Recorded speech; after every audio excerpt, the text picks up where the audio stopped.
This is the new D4RF series fiber optic amplifier from Optex FA. Today in this video we're going to go through some of the most common functions in the menu settings, and then in other videos we'll dig into some of the other deeper settings along with the teach modes. So the first thing we're going to do is we're going to do a factory reset. So to do a factory reset, we're going to lift this cover off, and you'll see there is an OK menu button, and you're going to press and release it once. Generally what that does is it activates the screen to full brightness. Then you're going to press and release it again, and that will go into the menu settings.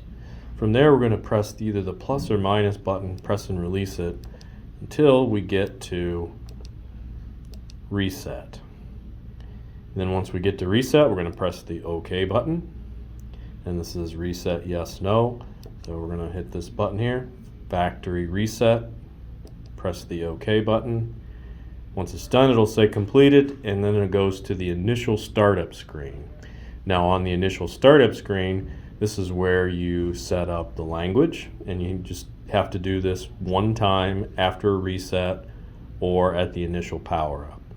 So the language options are English, Japanese, Chinese, Spanish, and South Korean. We're going to do English. Press OK. Then you set up your output. Your output options are NPN, PNP, or a push-pull. So we'll just do NPN. And then the next setting is the type of display, either a standard display or whether you want to set it up for a hold display, which would allow you to do your peak hold or your bottom hold functionality. So we're just going to set this for standard display. Press OK. It'll go to the run mode, and that's all there is to resetting and then setting it up for your initial settings.